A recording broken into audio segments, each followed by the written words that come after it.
Buenas noches a todos, bienvenidos a este lugar maravilloso, gracias a la hospitalidad del INVAL y especialmente de la Capilla Alfonsina y su director Javier García Diego.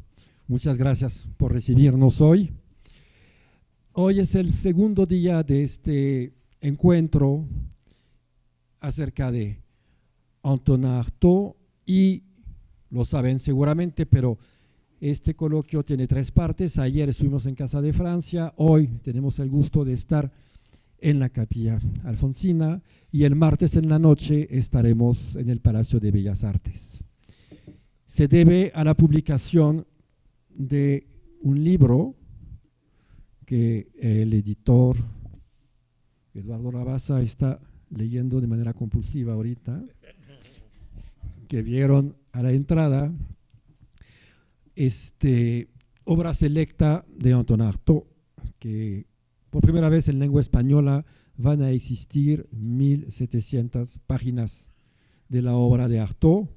Fue un trabajo que se llevó a cabo gracias a la colaboración entre la Universidad Autónoma Metropolitana Unidad Coajimalpa, equipo que tuve el gusto de coordinar con Rodrigo Fernández de Gortari, que está en el fondo, que fue editor de este asunto, y trabajó con la editorial Sexto Piso, aquí representada con el amigo que toma agua, como se ve ahorita, Eduardo Rabasa, que va a moderar la mesa de hoy. Los esperamos entonces también el próximo martes en Bellas Artes, en la sala Manuel M. Ponce. Si están aquí, yo creo que tienen interés en el tema y en esta obra. Nos da muchísimo gusto ver que pues, cada noche logramos juntar lectores y personas interesadas. El libro está a la venta y estará pronto en librerías también. Así es que, con mucho gusto, le dejo el micrófono a Eduardo, que nos presentará los ponentes. Sí tengo que disculpar a Senia Yevenes, que está anunciada, pero Senia tuvo un accidente y no se recuperó del todo, así es que tiene que estar en su casa. Leeremos una parte del texto que nos mandó, participó en la realización de este libro, mandándonos un texto que Eduardo, tú leerás un fragmento, ¿verdad? Pues con mucho gusto te paso la batuta. No, está bien, sí, gracias. Sí.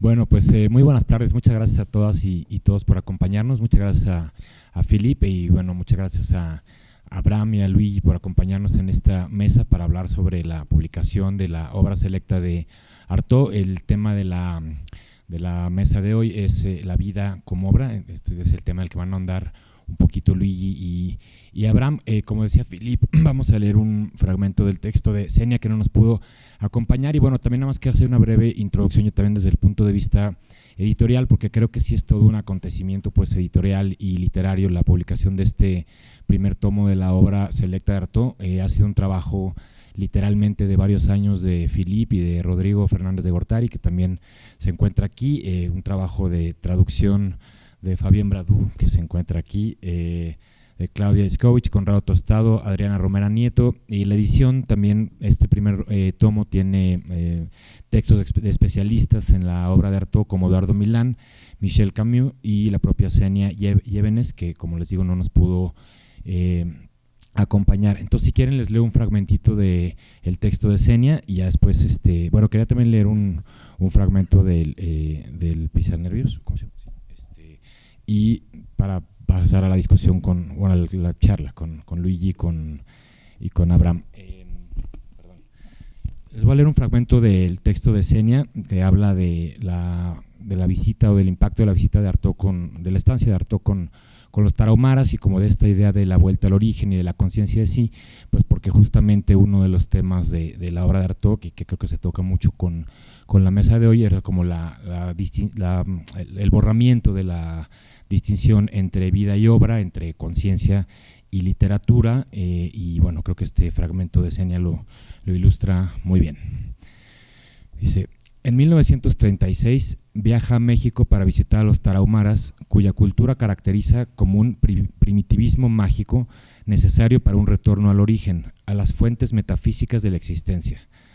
Harto de la incomprensión de sus conceptos teatrales, va en busca de las culturas autóctonas que, a sus ojos, aún mantienen una identidad incorrupta frente a las imposiciones coloniales.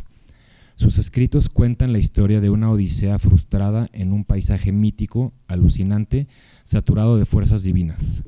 Artaud presenta la cultura tarahumara como la lectura y escritura perpetua de un diálogo metafísico entre sus miembros y la naturaleza.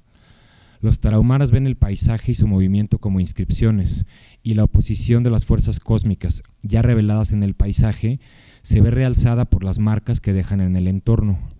Los principios cosmogónicos de creación y destrucción emergen de las rocas y la vegetación. La palabra Dios no existe en su lengua, pero rinden culto a un principio trascendente de la naturaleza que es macho y hembra. Los tarahumaras le parecen una raza principio, que vive más en un tiempo propio, natural y cósmico. En el rito del peyote entre los tarahumaras, describe rituales que involucran la ingurgitación de un poderoso alucinógeno, el peyote, que espera que equivalga a un renacimiento de sí. El rito del peyote constituye una operación de aniquilamiento del yo y de asimilación en el origen. Esta operación de disolución es reflejo de la continua autocreación del yo a partir del limo originario. Ahora bien, con su lucidez abismática, Artaud advierte dolorosamente que es el yo autorreflexivo y lingüísticamente constituido, el yo del que había que deshacerse, el que es testigo de la experiencia y el que escribe de los tarahumaras, como escribirá del mundo gaélico, otra tentativa fracasada en la búsqueda de los mitos del origen de todo. Al ahondar cada vez más en las dificultades del pensamiento y ensanchar los abismos entre pensamiento y realidad, entre conciencia reflexiva y conciencia corpórea, al distanciar el yo generador de sentido del significante, el significante del significado y el significado del referente, Artaud solo incrementa su propio sentido de alienación y queda encerrado en su propia mente, cuyo funcionamiento escudriña implacable y brillantemente. La retirada al espacio interior es la quere que establece su rumbo en una reconceptualización del yo, cuando debería, según sus propios principios, estar escribiendo hacia una abolición de la separación yo y mundo. Esta abolición se anuncia al final de su escritura sobre la base de la percepción del mundo como una amenaza para la integridad del yo y con la propuesta dudosa de que sea entonces el mundo el que se redefina y sitúe bajo el dominio de un yo reificado que subsuma y contenga toda la realidad. Artaud se rehúsa a lo que es el telos místico por excelencia, el éxtasis, salida de sí, pérdida de yo en el origen. Desea reconstruir el yo, un yo que no es capaz de sentirse a sí mismo y aprenderlo por sí en su totalidad y en todas sus ramificaciones. Desea una conciencia absolutamente presente para sí misma, sin que esta presencia introduzca una escisión ni entre la conciencia y el mundo, ni entre la conciencia que observa y la conciencia observada. Anhela una forma de pensamiento en la que la conciencia reflexiva se identifique tan perfectamente con la conciencia corpórea que no haya escisión dentro de esta conciencia autorreflexiva. Pero esta conciencia ideal, absolutamente presente a sí misma, es imposible, ya que implica una regresión infinita en la que la conciencia observadora siempre necesita ser integrada en el campo de observación por un meta-observador. Lo que Artaud encuentra, pero se niega a aceptar, es que la conciencia no puede estar inmediatamente presente para una conciencia que piense sobre la conciencia. Cualquier intento voluntario y consciente de pensar sobre la autoconciencia y al mismo tiempo de pensar de una manera totalmente autoconsciente sobre la empresa produce una lógica especular. Espejo de sí misma, se refleja a sí misma y borra todo lo demás. Una de las lecturas del mito nos cuenta que quedan solos Narciso y la fuente o el espejo, el elemento sacro que permite la separación de uno hacia el otro sin que la unidad se rompa, pues la separación en la imagen sigue siendo unidad en la visión. Pese a lo que solemos creer, el mito de Narciso indica desde aquí que el yo no se construye, como decía Artaud, a partir de la identificación total como uno mismo, sino a partir de la mediación del espejo o las aguas que permite al sí mismo descubrirse como otro. Bueno, el texto de Senias es más extenso, entonces con ese fragmento ya, y nada más quería leer un pequeño fragmento más del Pesanervios, que creo que es muy pertinente con la discusión de hoy, y ya le cedo la palabra a Abraham y a Luigi. Dice Artaud: queridos amigos, Lo que ustedes consideran mis obras son solo desechos de mí mismo, limaduras del alma que los hombres normales no admiten. Para mí, el tema no es si mi mal se dio o avanzó en este tiempo, sino el dolor, la sideración persistente de mi espíritu. Aquí estoy de regreso en M, donde descubro de nuevo la sensación de entumecimiento y vértigo, este brusco y loco deseo de dormir, esta súbita pérdida de mis fuerzas, acompañada del sentimiento de un dolor vasto, de un embrutecimiento instantáneo. Bueno, creo que a lo largo de toda la obra de Artaud, y si tienen la oportunidad de sumarse a este volumen, pues justo queda clara esta falta de nitidez en la distinción entre conciencia y literatura, este yo que se pierde en la propia obra, que es un poco el tema de esta mesa, ¿no? De la vida como obra. Entonces, Abraham, tú hiciste una exposición sobre Artaud hace unos años, no sé si nos quieras contar un poquito al respecto.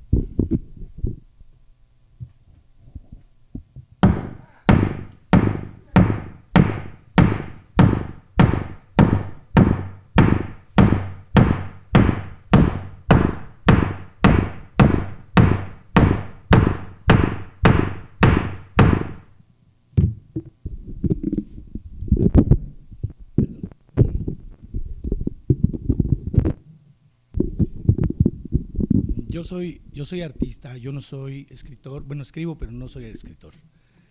Me gusta escribir. Se apagó. Se escucha.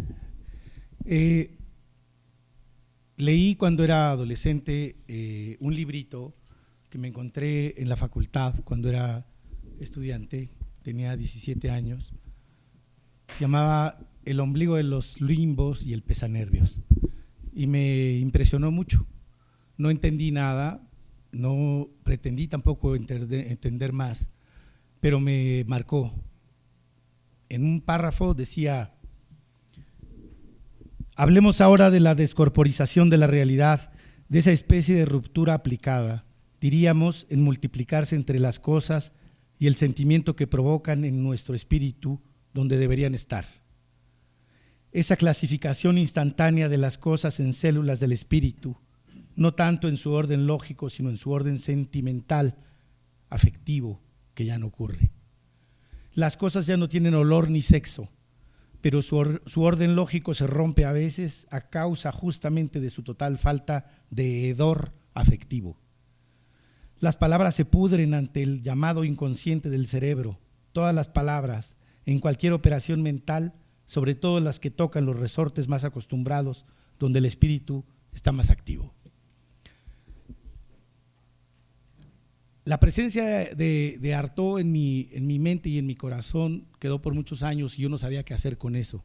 Me enfermaba, me daba mucha preocupación, me daba dolor de estómago, porque claro que leí más cosas que el pesanervios y el ombligo de los limbos.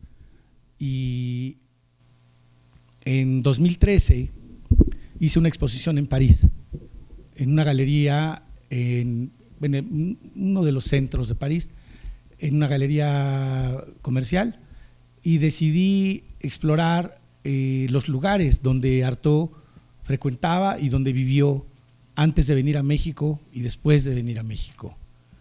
Entonces hice un mapa y fui a hacer actividades en los lugares, afuera de las casas o de los edificios, con los objetos y las cosas que me encontraba allí. No lo documenté voluntariamente, pensando en una posible coherencia con Artaud. Y fue un aprendizaje muy duro porque obviamente donde vivió, sobre todo después de venir a México, eran hospitales, instituciones psiquiátricas. No me interesaba la trivia sobre su vida, ni su biografía, ni su anecdotario, pero sí me interesó mucho su aventura en México, claro, y también sus ideas sobre lo que mencionaba la compañera que no está hoy con nosotros, que no pudo venir, Senia, en cuanto a esa búsqueda de la espiritualidad universal en los tarahumaras y su vínculo con el peyote, en fin. Pero creo que la exposición que yo hice es frívola, es nimia, es objetual, son cosas que no alcanzan para nada la intensidad y la voluntad de Artaud de vomitar de sí a Dios. y también por otro lado en términos de la voluntad de transformación a través de la destrucción y sobre todo de la autodestrucción. Creo que lo dejaré ahí por el momento para seguir con la continuación. No sé si tú quieres decir algo tal vez, Luigi. Yo no traje martillo, pero sí traje varios volúmenes, ya que el libro salió apenas ayer. Yo tampoco sé muy bien ni qué incluye el libro, pero bueno, yo he leído a Artaud. Quizá comencé por las puertas más raras, porque yo empecé leyendo a Artaud porque mi padre, que era psiquiatra y psicoanalista, lo leía mucho. Yo creo que como caso clínico, por ejemplo, es un ejemplar que era de mi padre y está todo completamente subrayado, lleno de anotaciones, tánatos, eros, quién sabe qué, o sea, los conceptos psicoanalíticos. Y a mí me llamaba mucho la atención que para mí en ese entonces, cuando era adolescente, Artaud era un hombre de teatro, pues, ¿no?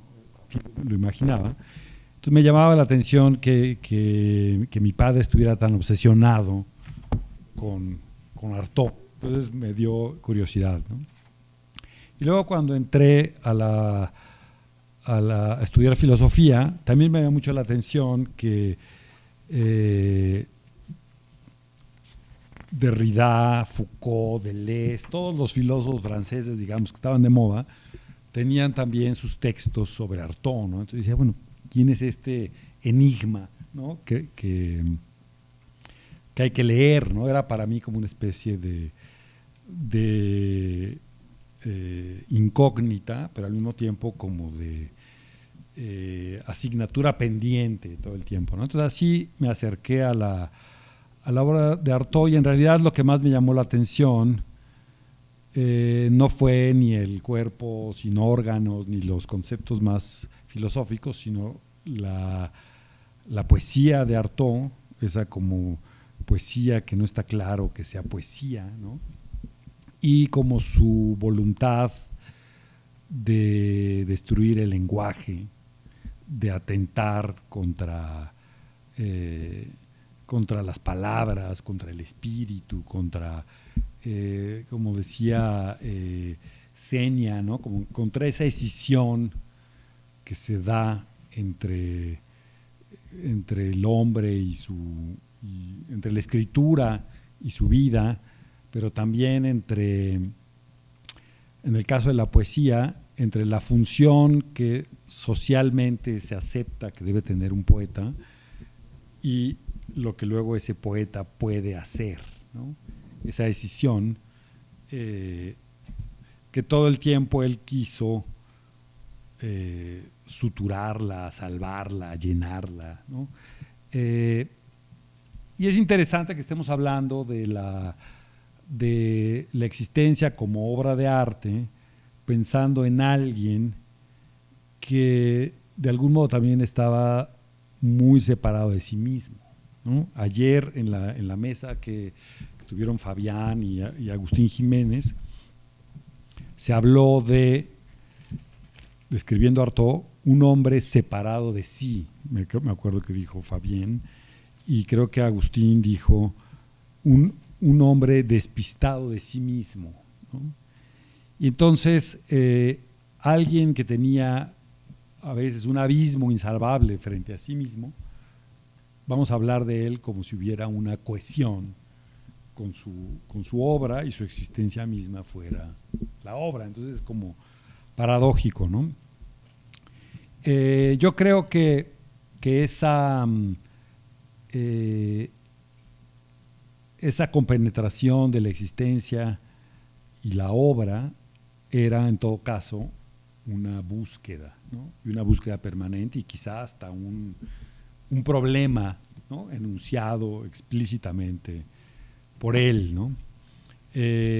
Antes de leerlo, cómo lo enuncia él, quería leer este pequeño texto de Alejandra Pizarnik, donde también lo plantea, ¿no? De una manera, según yo, muy, muy clara. Alejandra Pizarnik se sentía atraída por la obra de Artaud. De hecho, tradujo, este es un libro que tradujo ella, ¿no? No sé si incluyen alguna traducción de Pizarnik, no creo, por los derechos tampoco, ¿no? Pero bueno, dice, la vida y la muerte de Artaud son inseparables de su obra en un grado único en la historia de la literatura. Estamos diciendo, ¿no?, el tema de esta mesa, ¿no? Aquella afirmación de Hölderlin de que la poesía es un juego peligroso tiene su equivalente real en algunos sacrificios célebres. El sufrimiento de Baudelaire, el suicidio de Nerval, el precoz silencio de Rimbaud, la misteriosa y fugaz presencia de Lautréamont, la vida y la obra de Artaud. ¿Quién sabe por qué Pizarnik solo menciona autores franceses o que estuvieron en Francia? Porque el propio Artaud habla de Van Gogh, obviamente, habla de otra constelación que no se limita a Francia, ¿no? Estos poetas y unos pocos más tienen en común el haber anulado o querido anular la distancia que la sociedad obliga a establecer entre la poesía y la vida, ¿no? Evidentemente eso también le interesaba a la propia Pizarnik en carne propia, ¿no? Y por eso hace esa exploración y esa traducción de todos estos textos, ¿no?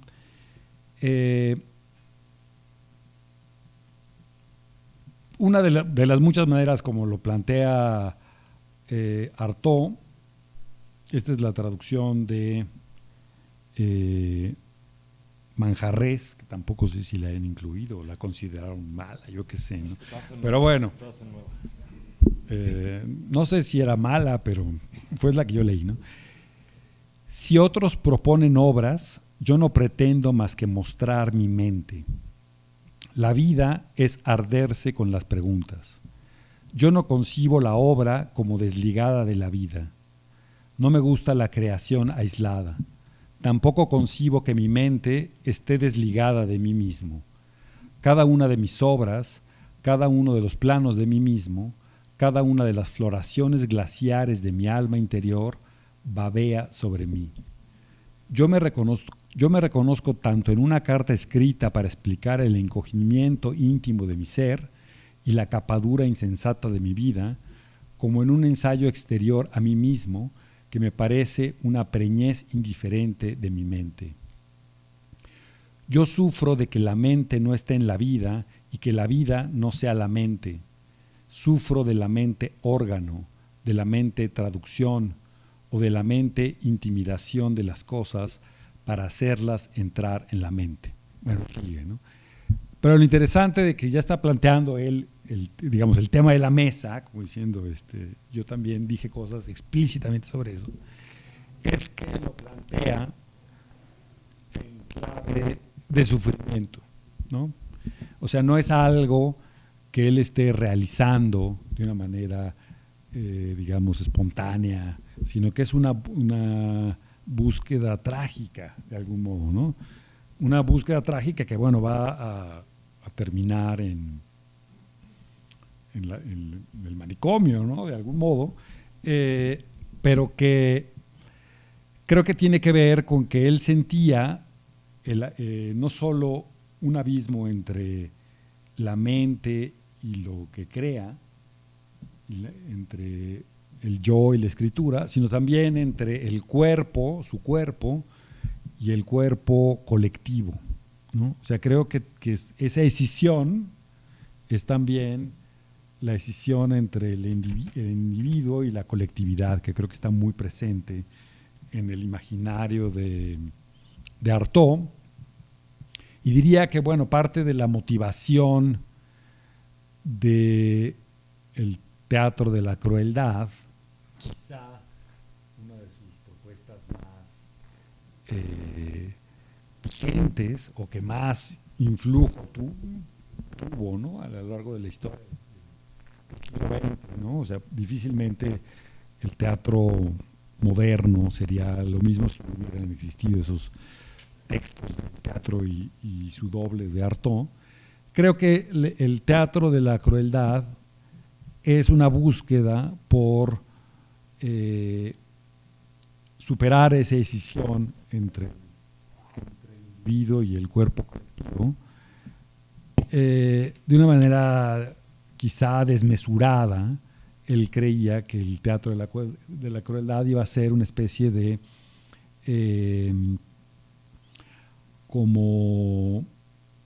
quizá como terapéutica espiritual en masa, ¿no? O sea, que lo que iba a suceder en el espacio a través de ese teatro, hay que entender crueldad en sentido amplio, ¿no? Teatro de lo crudo, de la crudeza, ¿no? Todo asociado, ¿no? Digamos, etimológicamente a lo sangriento, ¿no? A través de impactar casi más allá de lo literario, ¿no? Con una aproximación directa, quería hacer una especie de pues sí, ¿no? ¿Cómo decirlo? Como terapéutica espiritual, ¿no? Masiva. Y claro, como su apuesta era tan grande, él sintió que fracasó, ¿no? Tan pronto lo intentó, sintió que era que sea un callejón sin salida, etcétera, y no por eso se detuvo, sino que pasó del teatro a buscar un poco lo mismo en las drogas, ¿no? Y luego en los viajes, ¿no? En México y luego en Irlanda, pero intentando, desde mi punto de vista, todo el tiempo suturar esa decisión que él veía como dolorosa, ¿no? Tal vez una gama de heridas eran las que quería suturar y no una sola, no solo la de la vida y la obra de arte, ¿no? En otra manera de ponerlo, que así él lo plantea en algún texto, se trata de decidir entre lo absoluto o la nada, ¿no? Sí, como para ponerlo en términos tremendos, ¿no? Y claro, al final lo que va a ser es la nada, o si quieren el naufragio en la locura, o si quieren el fracaso de la escritura como salvación. O ayer se hablaba de su vida como una especie de cartucho quemado, ¿no? En eso también vemos, digamos, cómo este esfuerzo por superar la decisión era un esfuerzo trágico, ¿no? O sea, no llevó necesariamente a buen puerto, ¿no? Y entonces, aunque hoy veamos, y yo también iba a leer la cita de El Pesanervios, ¿no? Que leyó Eduardo, aunque hoy leamos un poco su vida, su muerte, todo su periplo como parte de su obra, creo que de algún modo no era el tipo de lectura que él hubiera querido que le diéramos a su existencia, ¿no? Era la frase esa, ¿no? Lo que vosotros habéis tomado por mis obras solo eran los desechos de mí mismo, esos rasgones del alma que el hombre normal no acoge. Pero este es un texto temprano, es casi como una profecía de lo que va a suceder, no es un texto ya después de la locura, después de todos sus locura en el sentido como fue claramente catalogado, no necesariamente como él se concebía, ¿no? Digamos, si leemos Van Gogh, El suicidado de la sociedad, pues entendemos que tenía un rechazo al diagnóstico, ¿no? Psiquiátrico, y que tenía una actitud bastante hostil, ¿no? Con la misma, con el diagnóstico que le habían hecho a Van Gogh y con el diagnóstico que le habían hecho a él mismo, ¿no? Él dice, yo cada vez que estoy en mi vida, aunque estoy en el manicomio, nunca pienso en el suicidio, pero cuando estoy frente al psiquiatra y me está hablando de mis problemas, en ese momento de inmediato me dan ganas de ahorcarme, ¿no? Entonces, en realidad su problema no era su locura, sino el diagnóstico psiquiátrico. Y entonces, bueno, para mí ese es el problema, ¿no? Que estamos hablando de una decisión que es que él quiere salvar y que desde mi punto de vista nunca termina por salvar, ¿no? Y que la vive así, ¿no? Trágicamente, y llena de toda clase de contradicciones, ¿no? En algún momento podríamos quizá ver que la búsqueda del teatro de la crueldad y luego la adicción al opio o el interés de salvarse a través del peyote, ¿no?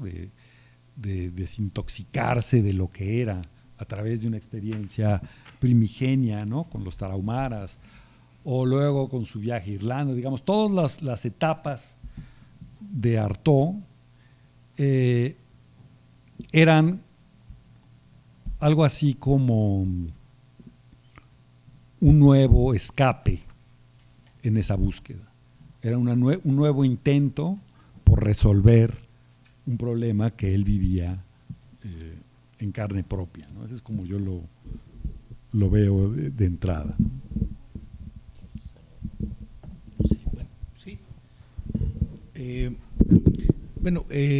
Un poco retomando lo que Luigi decía, creo que esta búsqueda de una espiritualidad que lo salvara, digamos, o que no que lo salvara, sino que recuperara esa mierda que lo humano representa todavía, digamos, o representaría para Artaud, él, hablando de la existencia como arte o la vida como arte, creo que a mí me llama mucho la atención su interés en otras obras de arte, porque claro que él también, además de escribir, dibujaba, como Henri Michaud, por ejemplo, como otros escritores.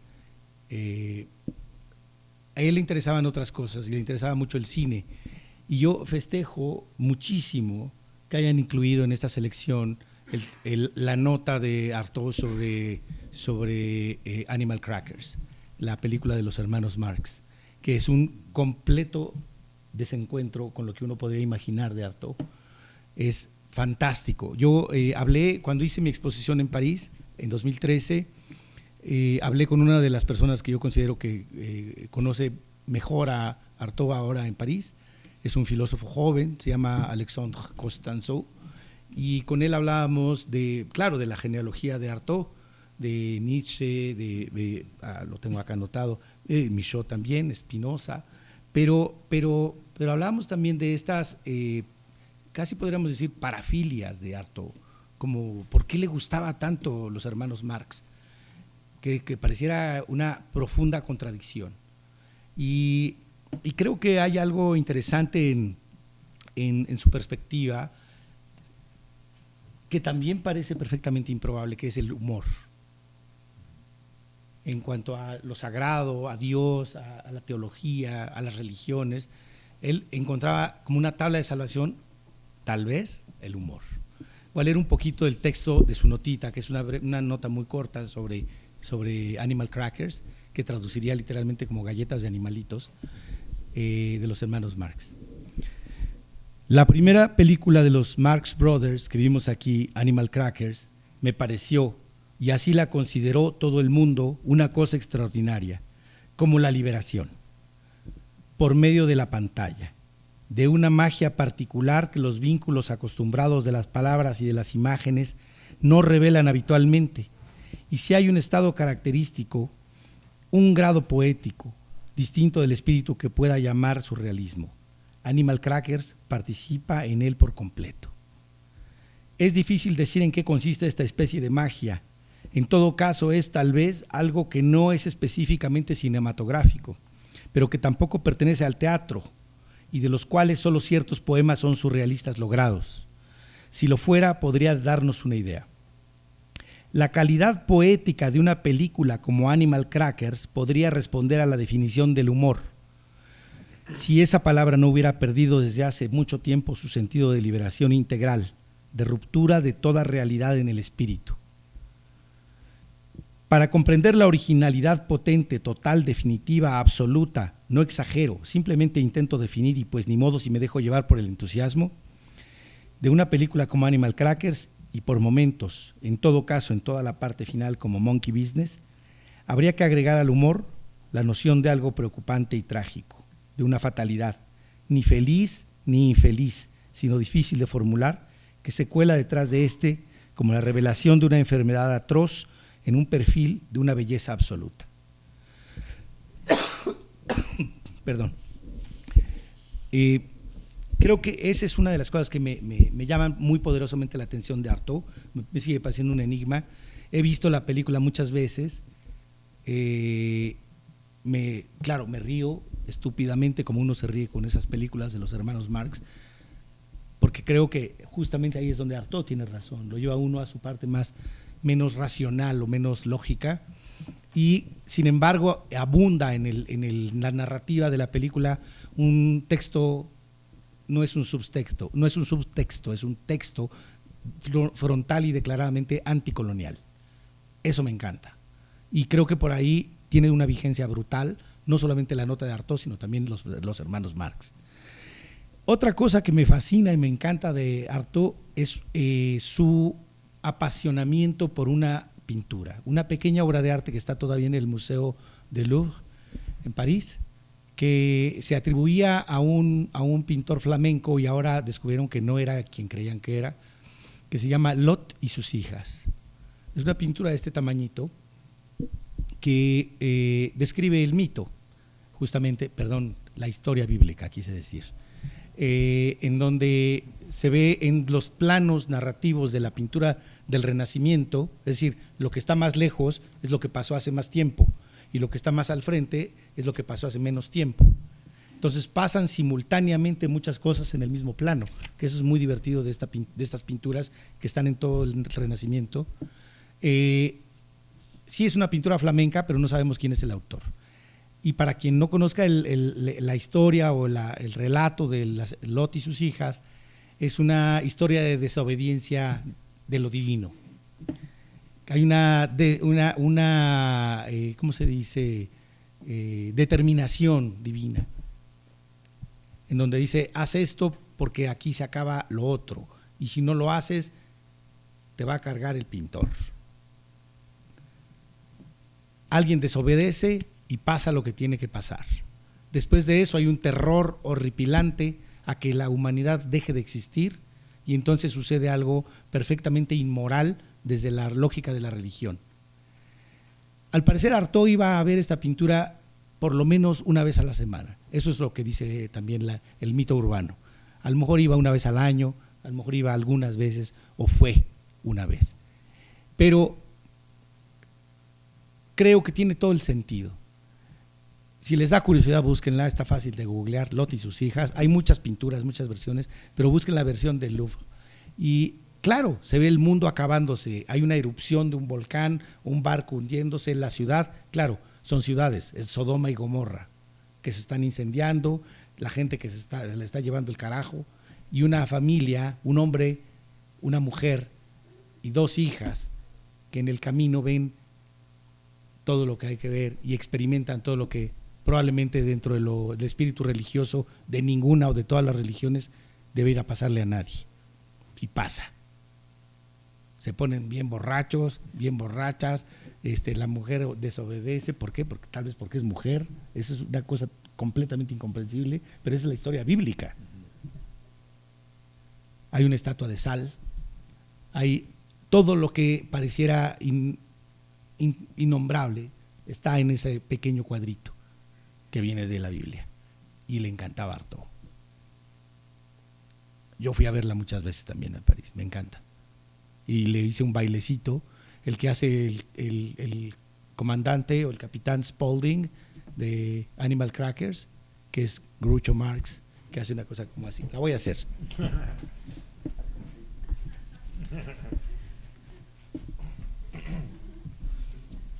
Se la fui a hacer a la pintura.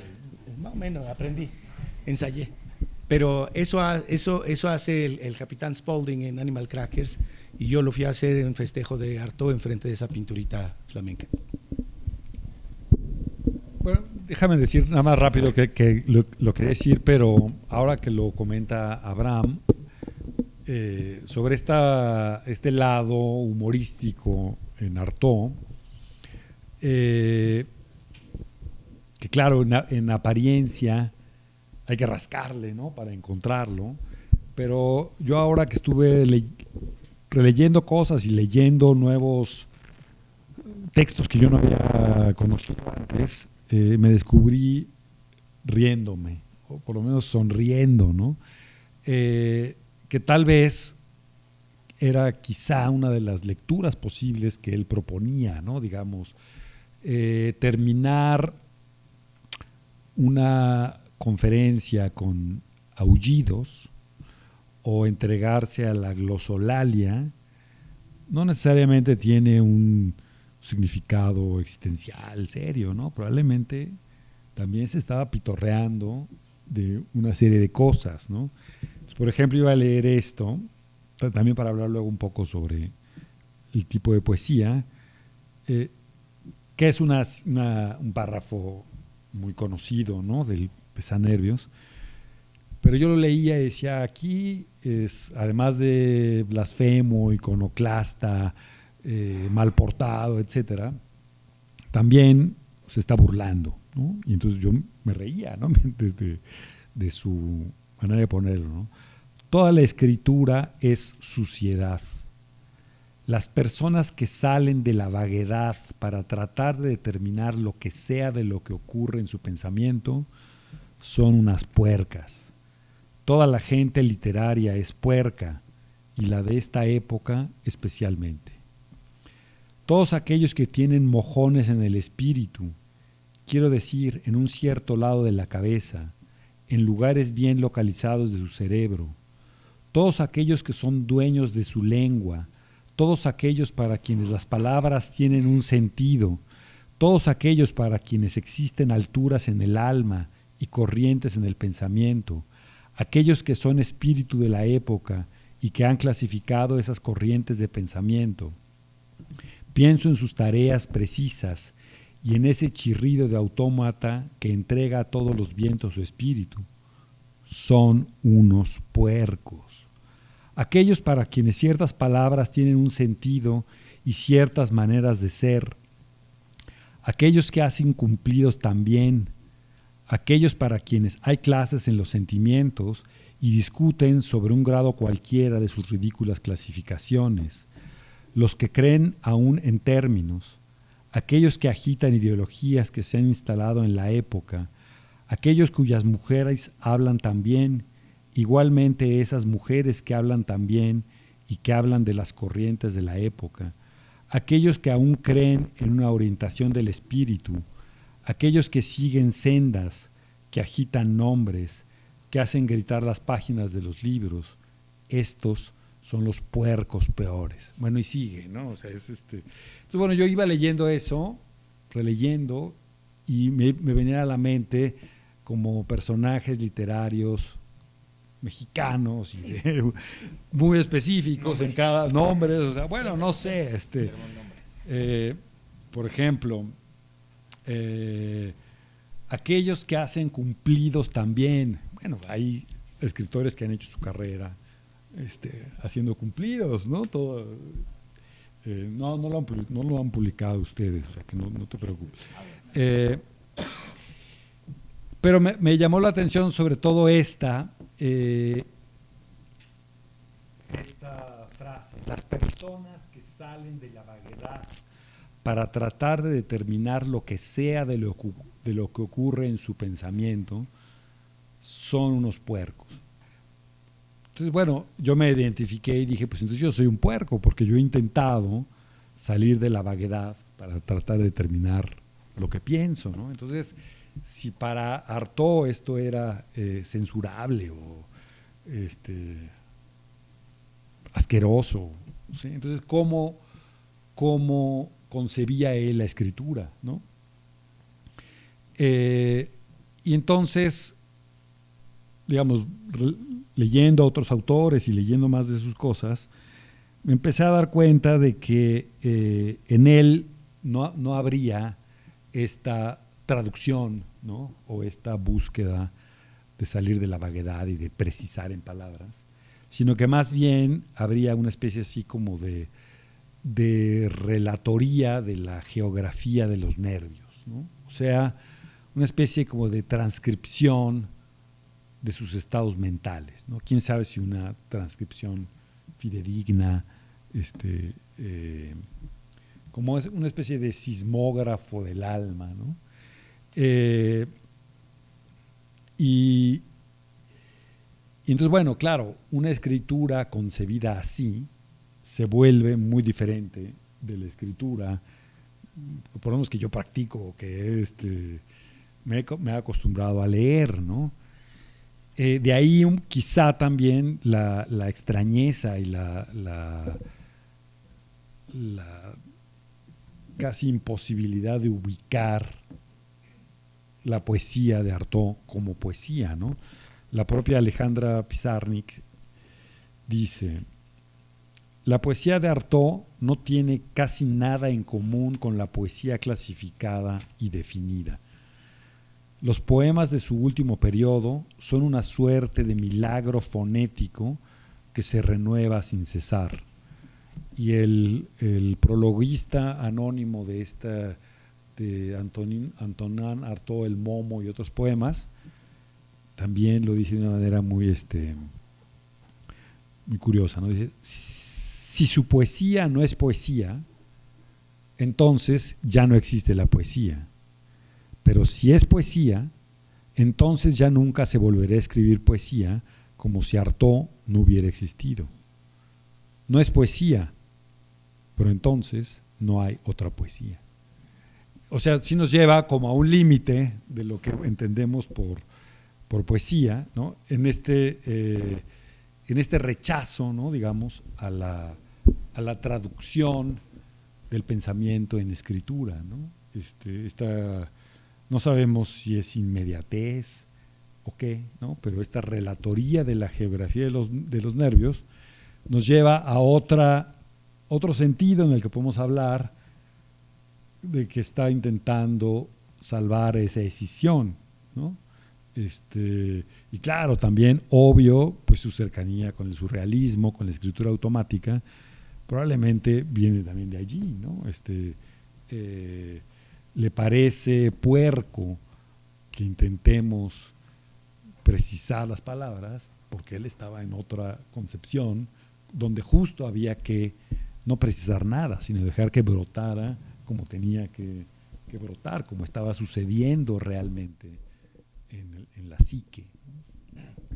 Oye, ahorita que hablabas de lo que leíste casi al final de Pizarnik, de la poesía de Artaud con los milagros fonéticos, me acordé de un poema que leíste hace unos años en Jalapa, que no sé si te vas a acordar tú, que era pues justo un juego muy fonético, entonces típico, tópico, típico, tópico, y era como todo eso, pues un juego de palabras entre típico, tópico, donde ponías también como mucho énfasis en la entonación y de alguna forma ibas vaciando un poco a las palabras o los significantes del significado, ¿no? Como para poner este peso pues un poco más fonético. O también pensaba ahorita en la propia presentación, Abraham, pues comenzaste con un martillazos, ¿no? Que a ver si puedes ahondar un poco en el significado del gesto, pero lo pregunto por como artoeanos serios que son ustedes, si nos pueden compartir un poco cómo ha influido en tu caso en la poesía, en tu caso en el arte, Abraham, en la expo, o sea, cómo trasladas o cómo incide en la obra de ustedes estos conceptos que son, no sé, el cuerpo sin órganos, descorporizar la realidad, ¿no? Esta poesía fonética, o sea, son conceptos que pueden sonar pues un tanto etéreos o abismales precisamente, y en el caso de ustedes, ¿eso ha incidido de alguna forma? O en tu caso, Abraham, ¿cómo llevas eso a una exposición que se va a exponer, valga la redundancia, en un museo, ¿no? No sé si nos puedan hablar un poquito de esto. Empiezo yo porque también te quería. A partir, una manera muy directa en que a mí me ha marcado Artaud tiene que ver con esta distinción, y a ver también luego qué piensa Abraham, que él es el artista. En el Van Gogh, El suicidado de la sociedad, hace como una especie de contraste entre dos maneras de practicar el arte, ¿no? En este caso, las artes plásticas, ¿no? Pero la pintura, ¿no? Pero que creo que se puede llevar a todo, ¿no? Y dice, creo que Gauguin pensaba que el artista debe buscar el símbolo, el mito, agrandar las cosas de la vida hasta el mito. Mientras que Van Gogh pensaba que hay que saber deducir el mito de las cosas más pedestres de la vida. Por mi parte, pienso que Van Gogh estaba jodidamente en lo cierto, pues la realidad es terriblemente superior a cualquier historia, a cualquier fábula, a cualquier divinidad, a cualquier superrealidad. Esta distinción, o sea, tal vez no se entienda la primera, pero luego sí se capta. Gauguin pensaba que el artista debe buscar el símbolo, el mito, agrandar las cosas de la vida hasta el mito. En cambio, Van Gogh, digamos que se enfrentaba a las cosas más pedestres, a las cosas ordinarias, y allí encontraba el mito, ¿no? No es que agrandara nada, las veía.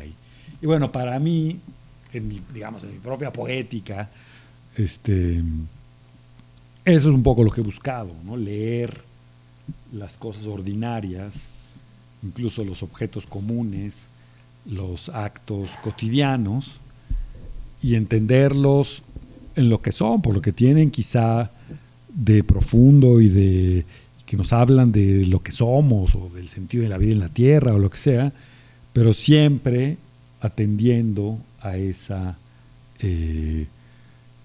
digamos, sencillez y desnudez del ordinario, ¿no? O sea, digamos, ver una silla de mimbre, como Van Gogh la veía en su estudio, ¿no? Clavarse un rato hasta empezar a entender algo del significado de la silla, pero que es inherente a la silla, ¿no? O sea, descubrirla en ella misma. Eso es, digamos, para mí,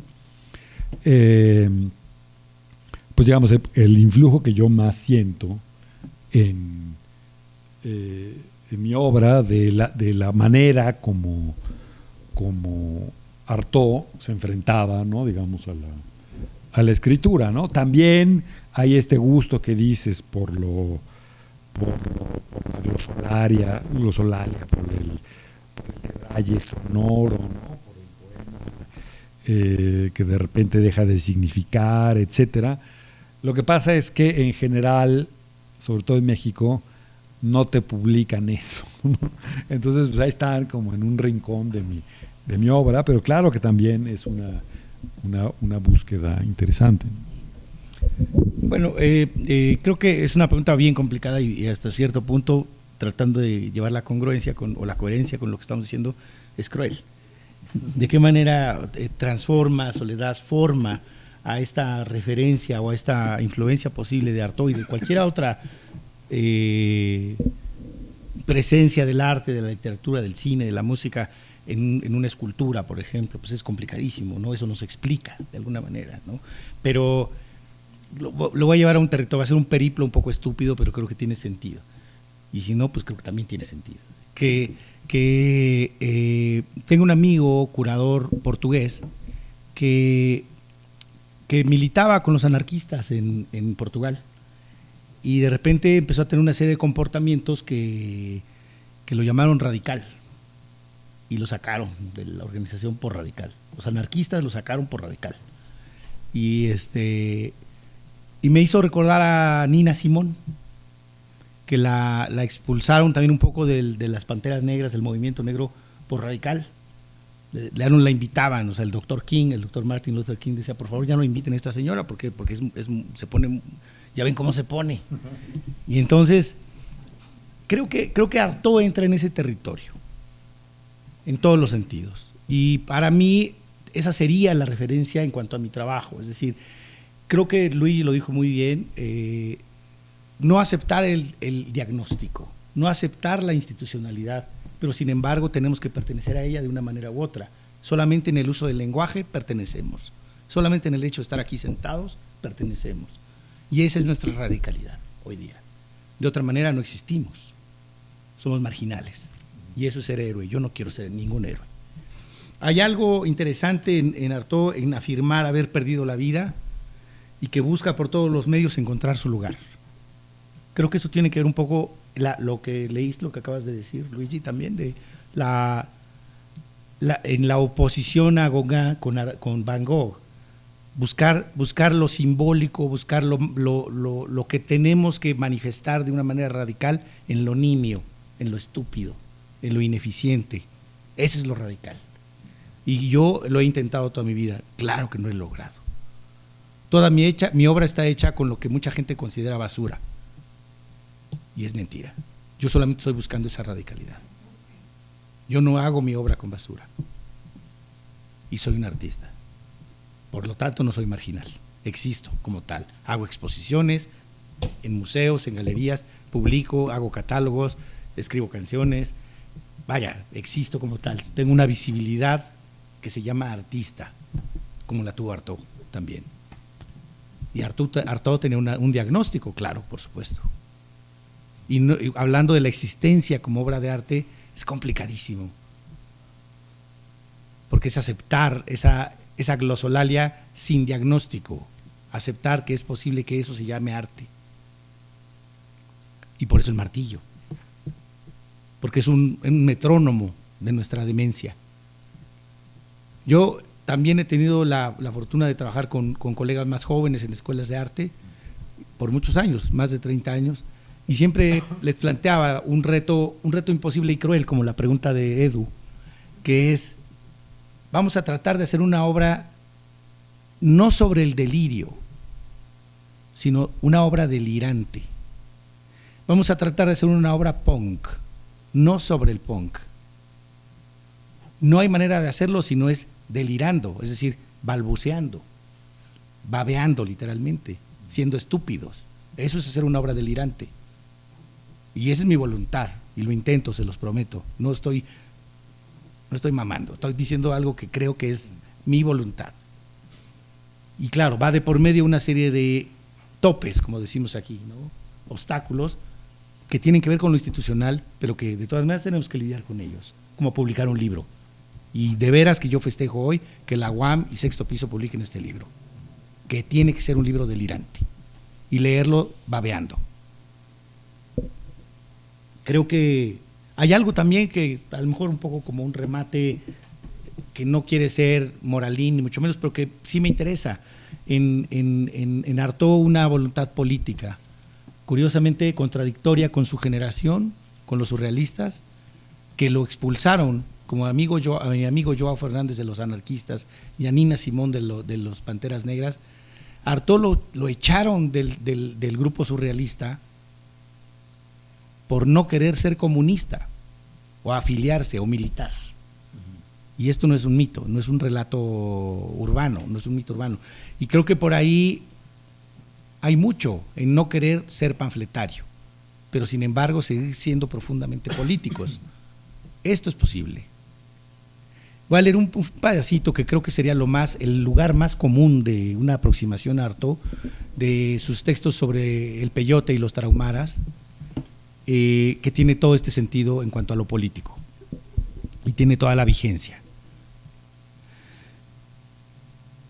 Frente al pueblo que da de comer a sus caballos, a sus reses, a sus asnos, las últimas toneladas de auténtica morfina que le podrían quedar antes de reemplazarla por sustitutos de drogas, prefiero el pueblo que come a ras de la tierra el delirio del que nació.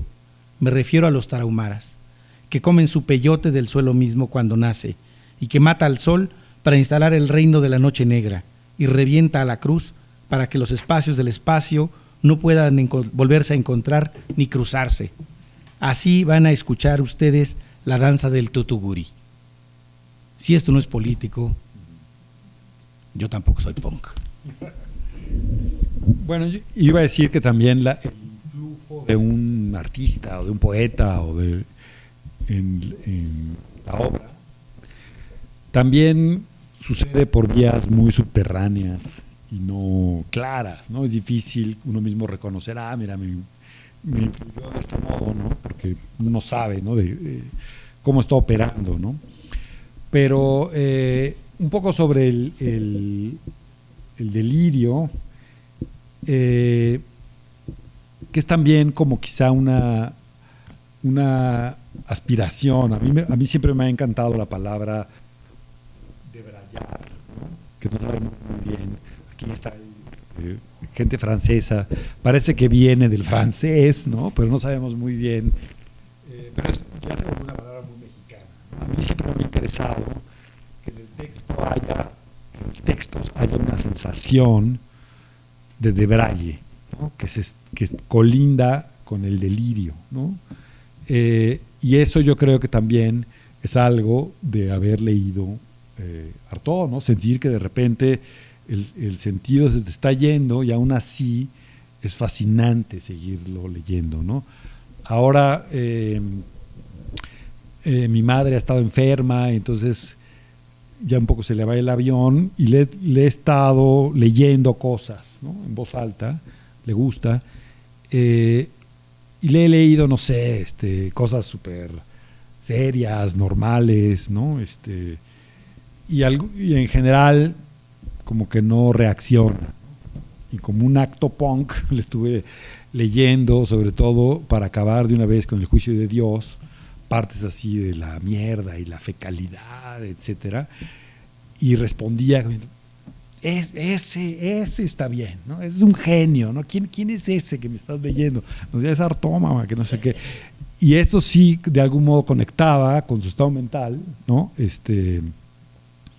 Entendía que, digamos, eso que creo que leíste tú, ¿no? Estar vivo, ¿no? Es ser hediondo, ¿no? Lo entendía y como que hasta le parecía como una reivindicación, ¿no? Ahora bien, pensando en la figura de Artaud, estamos haciendo como pues una serie de mesa, etcétera, me he debatido en estas relecturas en decidir si digamos Artaud era de algún modo un moralista, ¿no?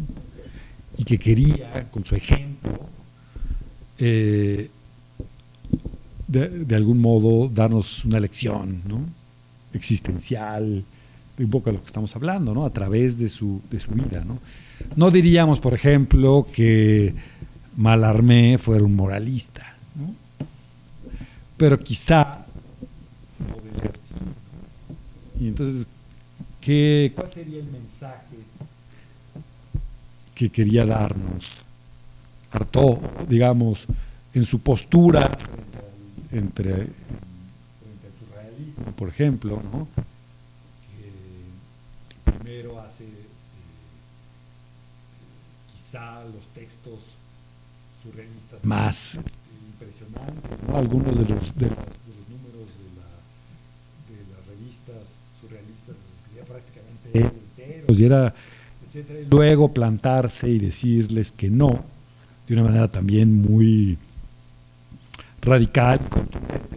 Tal vez era un gesto político, pero también puede ser también una búsqueda moralista, ¿no? Decir, a ver, yo soy tan digno que les planto cara a estos inanes, en última instancia poco revolucionarios, ¿no? Su revolución es la equivocada, etcétera, ¿no? Entonces, digamos, yo me quedé pensando que si hay un mensaje en la vida de Artaud, ya no digamos en su obra, ¿no? Pero si él como moralista, a través del ejemplo, quería darnos un mensaje, es la imposibilidad de dar un mensaje. Eso es lo que yo me quedé con esa sensación, ¿no? Después de haberlo estado leyendo, ¿no? Si el moralista es que ya no hay posibilidad de dar ningún mensaje y que esta vida rota, que termina chimuelo, babeante, blasfemando, escupiendo, gritando como loco, ¿qué mensaje es ese? ¿No? O sea, ¿qué periplo vital es ese? ¿No? Claro que no dependía solo de él, pero de algún modo en eso termina, ¿no? Y nunca sabemos si la locura, si es algo que nos pasa o es algo en lo que uno se abandona, ¿no? Yo me acuerdo que era, por ejemplo, a mi padre siempre le preguntaba eso, ¿no? Si uno se vuelve loco porque se entrega, ¿no? Puede haber una voluntad, ¿no? O te sucede, ¿no? Quién sabe, ¿no?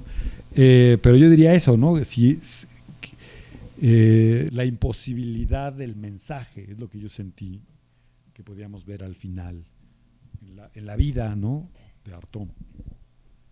Bueno, antes de abrir al público por si les quieren preguntar algo, si alguien quiere comentar algo, les quería hacer una última pregunta muy rápida, que a ver si nos pueden compartir su opinión. Digamos, esta es la nueva aparición de una obra clásica como la de Artaud en nuevas traducciones, una especie de nuevo empaquetamiento, y bueno, sabemos esta idea de que los clásicos se van actualizando y van dialogando pues con cada época, y de hecho pues por eso son pertinentes nuevas traducciones, etcétera, ¿no? Tomando un poco esto en cuenta, les quería preguntar, a partir de mucho de lo que se ha dicho, ¿no? De hablar del delirio, pues como pensamiento límite, de la marginalidad, creo que ambos han hablado en sus respectivas disciplinas. Luis, te hacía referencia, ¿no? Hasta pues prácticas de la literatura mexicana, ¿no? Donde pues, se puede hacer una carrera con cumplidos, o el tipo de poesía que no se publica, o Abraham, nos ponías el ejemplo de que hay gente que considera tu obra como hecha a base de basura, etcétera. Entonces lo que les quería preguntar es un poco en una época que piensa a partir de estas categorías, donde hay una especie de pensamiento homogéneo, podríamos pensar un poco timorato, muy acomodaticio, muy orientado al mercado, al éxito, como bien mencionabas, Luigi. ¿Cómo se inserta una obra como la de Artaud en esta época? O sea, con los cambios culturales, de pronto incluso algunos de los fragmentos que leías, Luigi, pues es un pensamiento fuerte, no va muy a tono con lo que se produce o lo que se lee probablemente hoy en día. Entonces, ¿cómo creen ustedes que, pues insisto, en la época actual o con los cambios culturales se lee, o cómo se inserta Artaud en esta nueva época?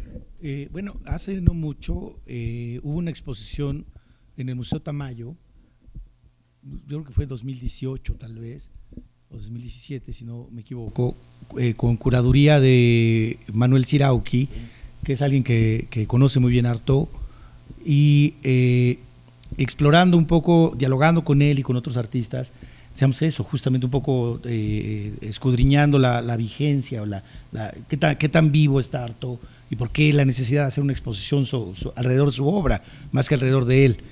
Y encontramos que hay un artista venezolano interesantísimo, que es muy amante de Artaud, que tiene una biblioteca impresionante y que también es como Luigi, es hijo de una persona que también se dedica un médico, vaya, ¿no? En el caso de él se llama Javier Telles, su padre era psiquiatra, y él ha hecho una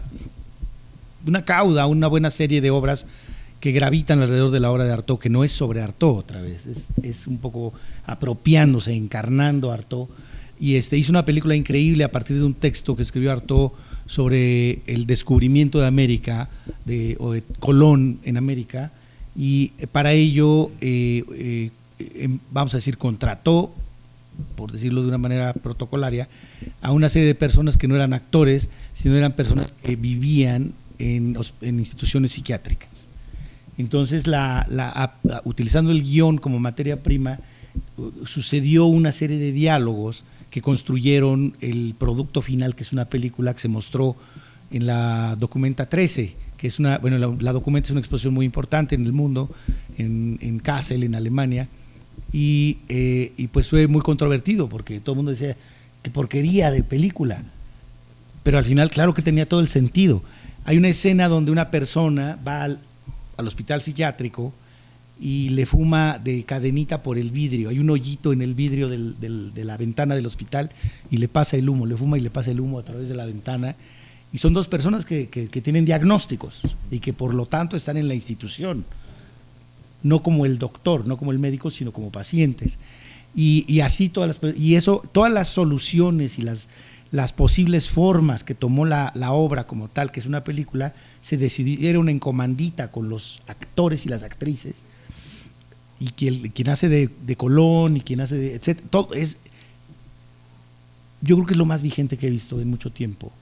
En esa exposición, al menos para mí, la que hubo en el Tamayo, y que esa obra, como les decía, estuvo en la documenta, es absoluta y brutalmente vigente, porque tanto la institución como el diagnóstico como la locura siguen, estamos vivas, ¿no?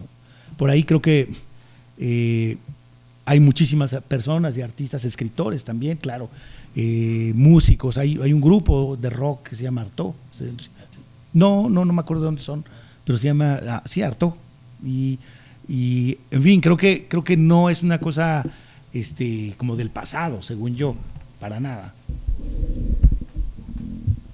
Ayer en la mesa yo pensaba al final, bueno, que se estaba discutiendo mucho cuál había sido, digamos, la importancia para Artaud del viaje a México, ¿no? Entonces yo pensaba que tal vez justo tendríamos que pensar también el complemento, ¿no? ¿Cuál fue la importancia para México de esa visita de Artaud, ¿no? De entrada, digamos, por el ninguneo que él recibió en aquella época de las élites culturales, ¿no? De los contemporáneos y demás, pues yo diría que en su momento fue escaso ese impacto, ¿no? Quizá en el teatro es donde veríamos más influjo, ¿no? Un poco muchos de los grupos teatrales que están activos hoy tienen en México, hablan de Artaud y tienen como ciertos referentes, ¿no? Estuve hace poco con los de Lagartijas Tiradas al Sol y hablaban de Artaud y estaban leyendo Artaud para, digamos, retomar, ¿no? sus principios, ¿no? Pero definitivamente, por lo menos en el mundo literario, no sé si tanto en el mundo artístico, estamos completamente en las antípodas de Artaud, ¿no? El presente de las letras en México es escisión total, ¿no? Es, digamos, el papel que te asigna la sociedad como autor y luego lo que haces en tu vida. Están completamente disociados, ¿no? Digamos, la búsqueda de destruir el lenguaje, de alterar la sintaxis, de romper con la forma, es algo a lo que se ha renunciado, yo creo, de manera muy flagrante desde hace décadas, ¿no? Entonces, bueno, esperemos que esta nueva oleada, ¿no? Esta vuelta de Artaud a México, ¿no? Ya más en sus escritos, produzca algo, ¿no? En realidad es difícil saberlo, pero yo siento que vivimos una época completamente desfasada de estas búsquedas, ¿no? Quizá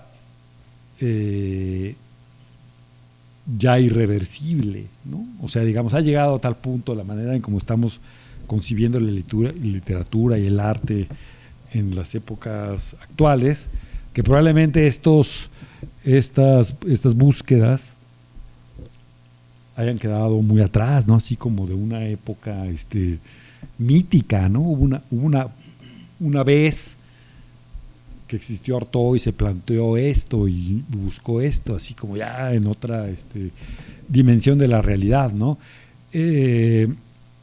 Ojalá que no, ¿no? Ojalá que no y haya por lo menos siquiera un aullido, ¿no? Por ahí, una glosolalia que perturbe un poco esta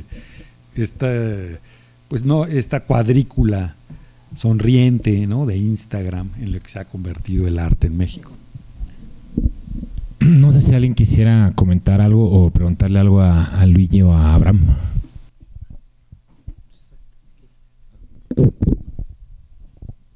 O a Eduardo, al editor.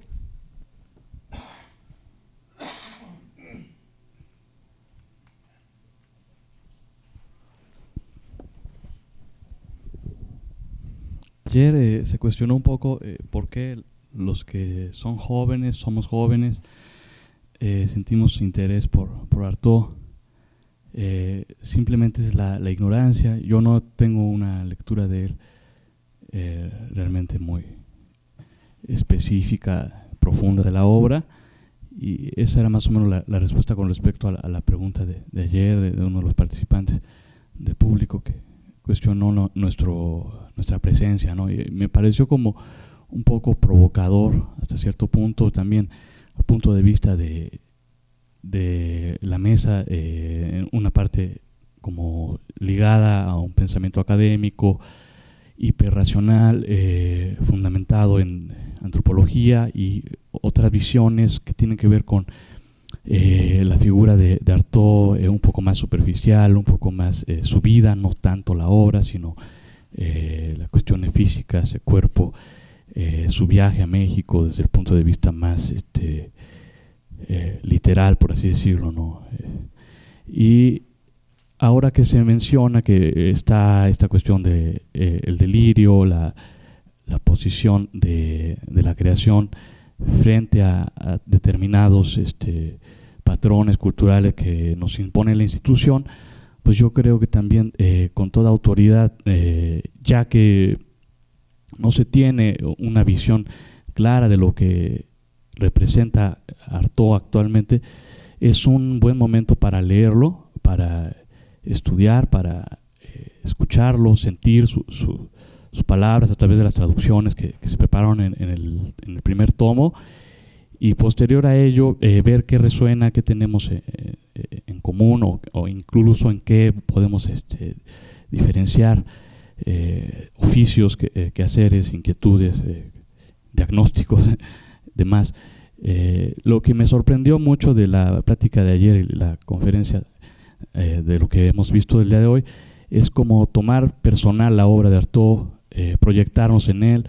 Esas cuestiones yo las considero retrógradas, las considero hasta cierto punto infantiles, pero no en el mejor sentido.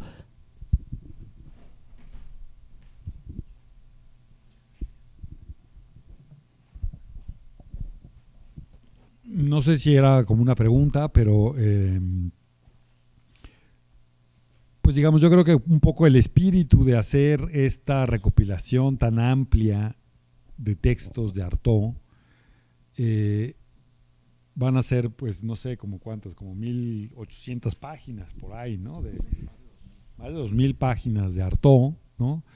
Pues es algo que, digamos, hay que aplaudir a Philippe y a todos los involucrados, ¿no? En este proyecto, porque realmente es difícil encontrar los libros de Artaud, ¿no? Es difícil, y además encontrar ya no digamos todos, ¿no? Sino incluso el más sencillo, salvo los que tienen que ver con México, es de difícil acceso, ¿no? Cuando hicieron esta exposición, sí, como en el 2017-18, me buscaban, consiguen los libros de Artaud para exhibirlos, por lo menos, que estén en algún lugar visibles, ¿no? Entonces, en ese sentido también es una... había un hueco, ¿no? Tremendo de un personaje central de la cultura del siglo XX, que quizá no podía tener influjo sencillamente porque nadie lo tenía a la mano, ¿no? Entonces, pero yo sí creo que por lo menos en el mundo teatral en México está muy, muy presente, ¿no? O sea, diría que incluso buena parte de las búsquedas no sé, de Juan José Gurrola, etcétera, tenían Artaud y el teatro de la crueldad muy claramente en su espíritu, ¿no? Y que probablemente dramaturgos contemporáneos, tal vez alumnos de Gurrola, etcétera, tal vez ni siquiera sabían ese linaje, pero están poniendo, digamos, en juego otra vez esos principios, ¿no? La crudeza, ¿no? La presentación de lo sangriento que puede ser mostrar la vida común, pues, ¿no? No sé si escuché bien la parte final de tu comentario, porque hablabas un poquito quedito, pero hablando de si apropiarse de lo de Artaud era infantil, ¿eso dijiste?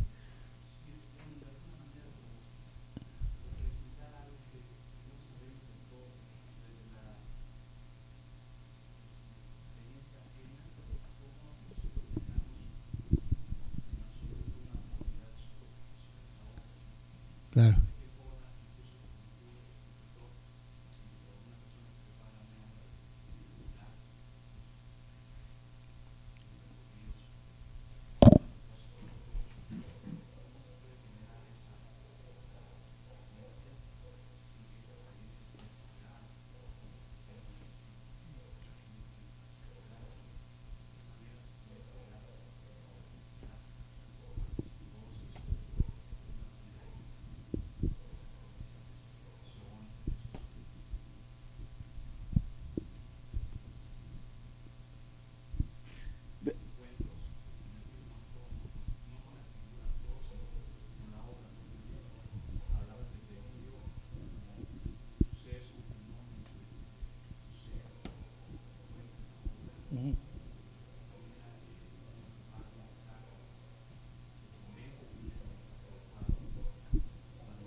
De alguna manera tan personal si eso es o no punk.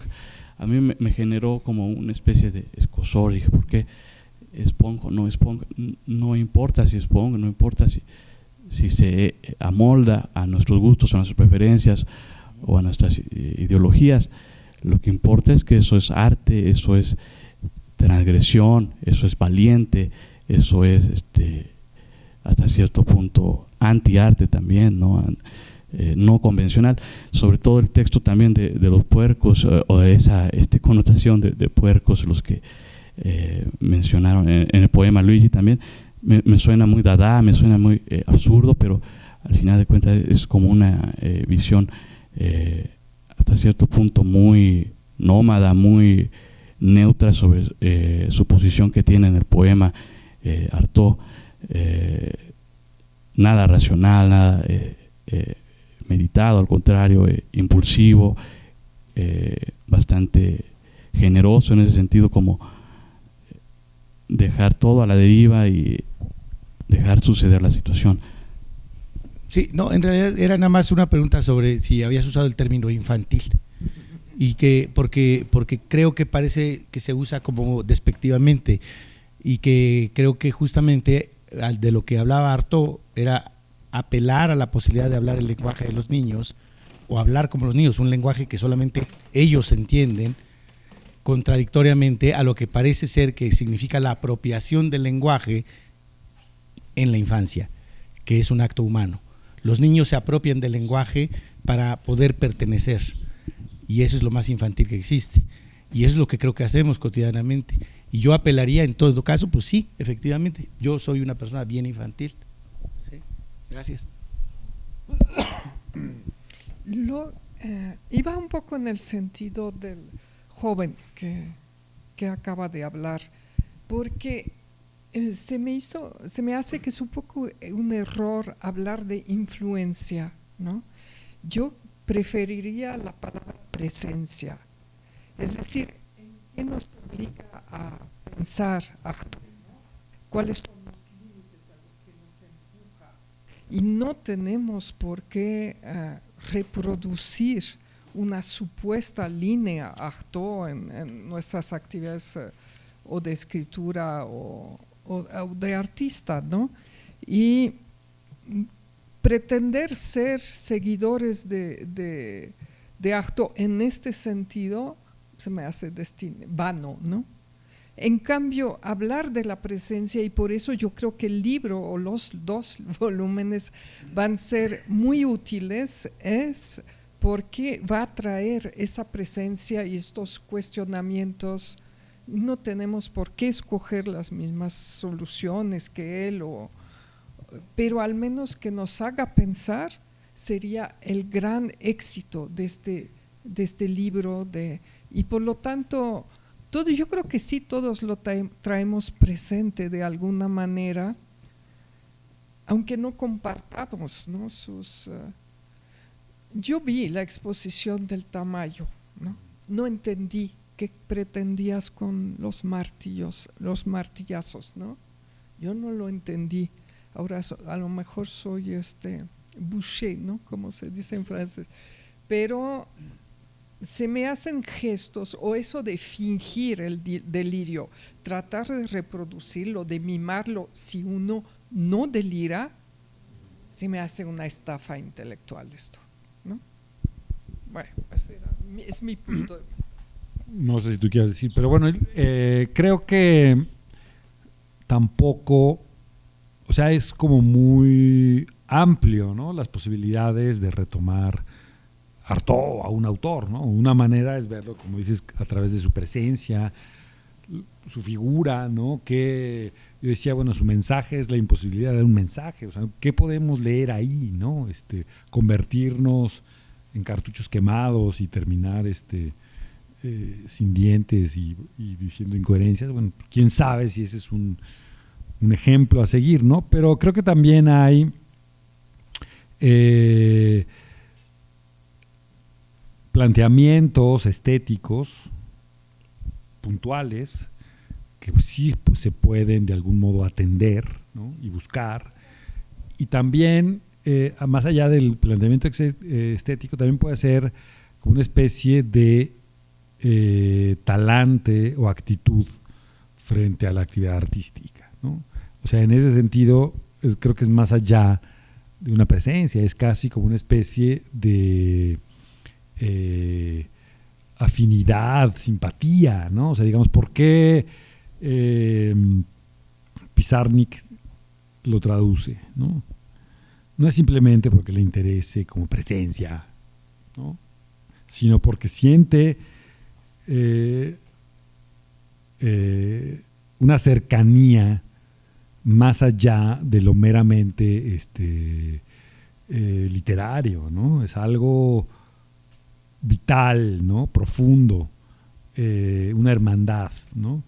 Y creo que también hoy estaba reflexionando que hay como esa especie de transitividad de el interés artístico, ¿no? O sea, lo que le interesa a los artistas que a uno le interesan, en principio a uno le interesa, ¿no? Y entonces, o sea, creo que el influjo, por llamarlo, porque así lo llamó Eduardo, ¿no? Tiene como varias aristas, ¿no? Y creo que una de ellas, muy importante, es esa postura del artista frente a a su actividad, y frente a la sociedad, y frente a la institución, y frente al diagnóstico, etcétera, que creo que aunque veamos que su solución o su camino lo llevó a quién sabe qué, sí va más allá de una mera presencia. O sea, creo que hay una, sí, como diría, una filiación, ¿no? Como sentirlo parte de un linaje, ¿no? Para mí, de repente, Artaud es así como una especie de, sí, un tío medio loco que estaba ahí, pero sí es mi tío, pues, ¿no? No es, yo no consideraría que, no sé, que Paul Valéry es mi tío, ¿no? No lo siento cercano, ¿no? Aunque me guste mucho, ¿no? No lo siento cercano vitalmente, ¿no? Tal vez estéticamente sí, ¿no? Pero vitalmente no estaba como parte de mi familia. Y en ese sentido, creo que sí se puede hablar más allá de simplemente un influjo directo y de una presencia, ¿no? Como algo más complejo, ¿no? Quizá más profundo. Claro, sí, creo que justamente hablando de la apropiación del lenguaje, de no solo de Artaud, sino de cualquier artista que tenga importancia o relevancia para mí, en mi caso, para cualquier artista, tiene que ver con una exploración, digamos, de las posibilidades. En mi caso, yo no me gusta ilustrar las ideas, no me gusta hacer representaciones de algo, sino activar dinámicas que tienen que ver con la persona que me interesa. Y hay, como bien dice Luis, hay artistas que me interesan y otros que no, con los que me identifico, otros que no. Con Artaud me identifico de algunas maneras y con otras no. Yo no, obviamente no es mi intención fingir o pretender nada que no esté en mi identidad o en lo que es mi devenir. Sin embargo, creo que escogí como escultor en ese caso, en el caso particular de los martillazos, que era algo que me parecía que tenía que ver con el trabajo de un escultor, con un volumen en el espacio y en una institución como tal, que es el Museo Tamayo, hacer una especie de incisión en el volumen, en esa materia que tiene que ver con la arquitectura, que tiene que ver con la historia, y claro que obviamente hay un sesgo, un comentario humorístico nuevamente, pero que no, para mí no hay mayor intención más que la de esa apropiación del lenguaje, como me ha apropiado del lenguaje de muchos otros artistas, de los cineastas, como decía hace rato, de la literatura, de otros personas que me parece que son interesantes, sin ilustrarlos, sin hacer panfletos, ni tampoco propaganda. Por ahí creo que se abre una brecha importante en un sentido también de juguetón, sencillo, que no pretende más que ser un experimento en el espacio como tal, que yo creo que produce un sonido, genera una lectura distinta de la misma exposición y también de lo institucional, si quieres. Por ahí creo que será mi voluntad y creo que es lo que hago cotidianamente.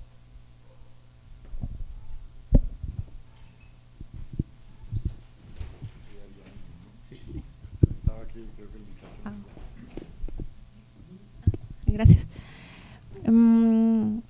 Yo pensaría en agregar, no sé, a presencia, considerar más bien la cuestión de experiencia, ¿no? La experiencia del encuentro con Artaud. Y bueno, es un comentario, una pregunta a Abraham, ¿no? Creo que queda claro que sí, la presencia pues de Artaud no deriva en una traducción, transducción de algo lingüístico hacia algo plástico o visual, ¿no? Sino que refiere justamente a una experiencia, ¿no? Que es netamente subjetiva. Y yo quisiera preguntarte entonces, pues desde este punto en el que eres artista pero no poeta, ¿no? Eres artista pero no escritor, pero escribes, ¿no? Entonces este lugar del artista pues está vinculado a la poiesis y a la poética, ¿no? Aunque no sea poeta, ¿no? ¿Cómo es que tú transitas esta experiencia como obra cuando en algún punto ya tocaste ese encuentro con Artaud, ¿no? Y su mirada sobre el mundo, la vida, ¿no? Y su propia experiencia humana? Bueno, no sé, o sea, creo que justamente me he confrontado con la necesidad, literalmente, de darle forma en el espacio a algo que me interesa, que me parece que me pertenece, como es la poesía, como puede ser la poesía. Lo he hecho con distintas referencias, por decirlo de una, o presencias, como dijo Edu, como Concha Urquiza, como Jorge Cuesta, como Langston Hughes, que me han interesado desde hace mucho tiempo y que he tratado de mantener mi vínculo con ese interés por distintas razones y de distintas maneras. A veces de manera formal, por ejemplo, procurando los endecasílabos de un soneto de Concha Urquiza, por decir a alguien. O en otro caso, en Jorge Cuesta, en Canto a un Dios Mineral, me interesa mucho su voluntad y su capacidad de manifestar un estado no emocional humano, por ejemplo. Así puedo decir otros, pero también de la música, como Stravinsky o Julián Carrillo. O sea, ¿de qué manera puedo llevarlo microtonal a mi trabajo? Pues claro que no se puede, como bien dices, no se puede traducir. Hablando de esto, y brevemente un paréntesis, sí me encantó, me parece fabulosa la traducción. Yo no hablo francés, sí me sorprendió lo que leí, porque además yo leí un PDF, todavía no encontré el libro, todavía, pero sí me pareció impresionante el trabajo que han hecho estas personas, quienes lo hayan hecho, y que yo creo que sí, el trabajo de traducir es muy complicado. Yo procuro no traducir, no lo sé hacer, y menos en términos espaciales, tridimensionales, que es lo que yo hago, sino trato de, justamente lo dijiste tú muy bien, de una manera, pues sí, subjetiva, y a veces tengo que decirlo, arbitraria, contradictoria, inestable, sí, precaria, tanto conceptual como formalmente, y lo asumo y abrazo esa contradicción como parte de la obra, pero la obra se tiene que defender por sí misma en la exposición, y ahí está la hermenéutica también, que creo que trasciende también cualquier posible mensaje, que creo que es con lo que remató muy bien Luigi sobre pues, probablemente lo que tenía que ver al final Artaud, la incapacidad de comunicar y la construcción de un lenguaje que solo él podía entender, tal vez, no lo sé.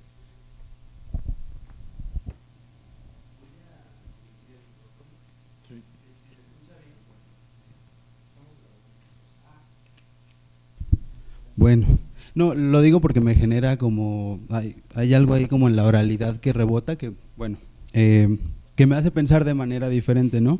Yo quiero empezar por la pregunta y después hacer un comentario. A veces me cuesta trabajo divagar, pero una vez una amiga me dijo que divagar era como sacar a pasear las ideas, ¿no? Sacar tu ropa, ponerla en un mecate para que no se pudra. No sé qué tanto quiero que las ideas no se pudran, no sé qué tanto quiero salir de esa vaguedad y convertirme en un cerdo, como dice Luigi. Pero la pregunta es un poco, pues, ¿qué lugar hay para estas personas que hacemos esta escritura excreticia, ¿no? ¿Qué hay, digamos, qué lugares se posibilitan para las personas que hacemos una escritura vomitiva? No creo que haya inventado nada, pero quiero también decir que yo vine aquí para escuchar a Xenia. Me interesa mucho escuchar la voz de Xenia cuando se trata de locura.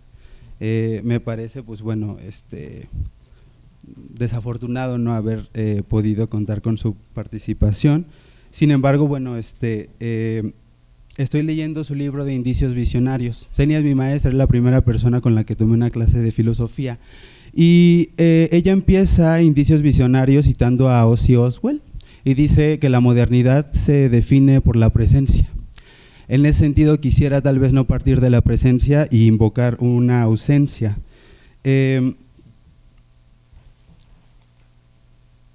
Me gusta mucho la parte en donde Artaud se pone como completamente excreticio, ¿no? Y dice como, mi ser es mi mierda, todo lo que huele a mierda huele a ser. El humano bien pudiera habido elegir no cagar, pero decidió abrir el bolsillo anal, ¿no?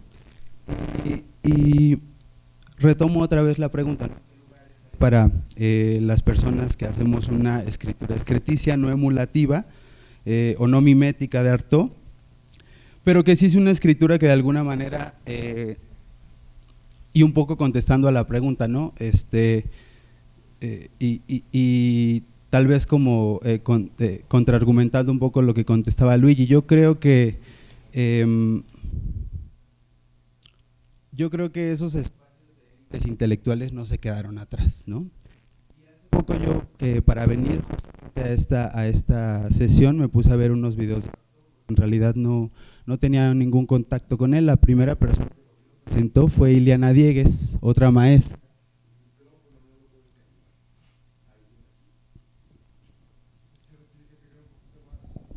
Bueno, entonces voy a hablar un poco más así. Un poco emulando la oralidad de Artaud, tal vez, esta cosa que hacía. Y yo veía un video, lo primero que decía sobre la crueldad, precisamente decía que no tiene nada que ver con la sangre, que de hecho tiene que ver con la vida misma, ¿no? Estamos en este espacio, o sea, algo muy cruel, la disposición de los cuerpos, muchas cosas, ¿no? Y en ese sentido,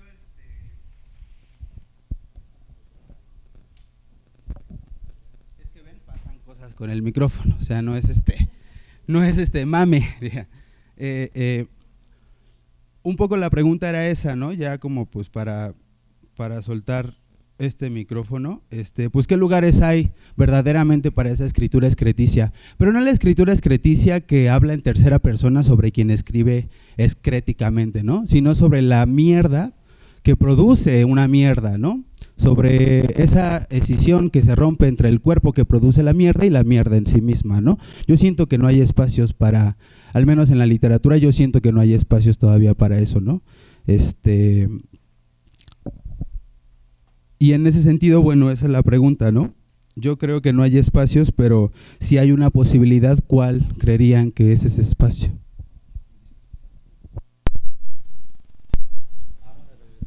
Y el otro también, por favor. Muchas gracias.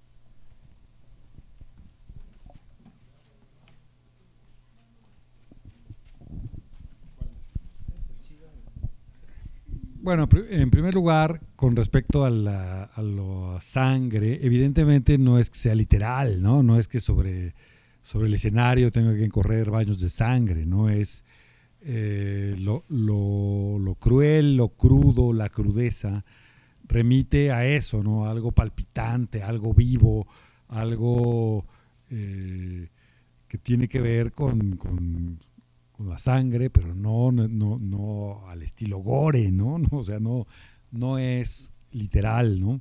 En cuanto a un espacio para ese tipo de escritura, pues diría básicamente, bueno, dos cosas. Creo que algo que podemos leer en Artaud es el tipo de política que había en su escritura. No tanto el contenido político de sus textos, sino la política de escribir de esa manera, que pretendía, ¿no? Eso es algo que nos puede marcar o no, pero que ahí está muy claro, ¿no? Está desarrollando una escritura con un impulso político y vital, claro, ¿no? Y de ahí algo podemos aprender, ¿no? O sea, ¿cuál es la política de la escritura de muchos escritores contemporáneos? Pues, bueno, vemos el abismo y decidimos qué política de la escritura se adapta más a nuestro temperamento, a nuestra búsqueda. Si no hay lugar para ese tipo de escritura que te interesa, parte de la política de la escritura de Artaud es crear ese lugar, ¿no? Ese espacio no va a estar dado, ¿no? Es algo que hay que crear, tal vez de otra manera, con otros medios, con otras búsquedas, pero hay que buscarlo. No necesariamente diría yo que la sociedad estaba lista y receptiva para los textos excrementicios de Artaud, o para sus provocaciones, o para quizás sus bufonadas, ¿no? De repente. Hay que crearlo, ¿no? Ese espacio. Y tampoco es que sepamos cómo, ¿no? Si se habla de la presencia o de Artaud como una figura tutelar o como uno quiera, es algo que vamos a tener que reinventar ahora, en el presente, ¿no? No podemos repetir sus fórmulas ni siquiera vagamente, ¿no? O sea, todo ha cambiado tanto que tendríamos quizá, entendiendo qué buscaba seguir, ser afines, ¿no?, a esa búsqueda y replanteárnosla ahora en un contexto completamente, quizá aún más hostil, ¿no? En la época de Artaud, bueno, pues estaba, tú dijiste, ¿no?, el antecedente dadaísta, la búsqueda surrealista, quizá había una apertura, ¿no?, como a eso, ¿no? Ahora en realidad un poco siento que estamos en una época mucho más frívola, mucho más banal, mucho más superficial, y que quizá eso que estás intentando o que estás planteándote es menos parte de una posibilidad de la escritura, entonces vas a tener que luchar más, ¿no? Pero ahí está, digamos, ese ejemplo y sobre todo eso, ¿no? O sea, digamos, ahora que Abraham hablaba de digamos, la expulsión de Artaud del surrealismo por razones políticas, o sea, creo que ahí sí hay que distinguir entre el contenido político de los textos y la política de la escritura. Creo que es una distinción muy importante, ¿no? Porque nos aleja justo del panfleto y nos acerca más al espíritu que hay detrás de empuñar una pluma, ¿no? Bueno, pues por desgracia se nos acabó el tiempo, pero muchas gracias a Abraham y a Luigi por esta charla, la verdad, tan interesante. Muchas gracias a la Capilla Alfonsina y muchas gracias a todas y todos ustedes por acompañarnos. Buenas noches. Ah, sí, pero... Híjole. Sí, ¿puedes anunciarla otra vez? Sí, hago el anuncio.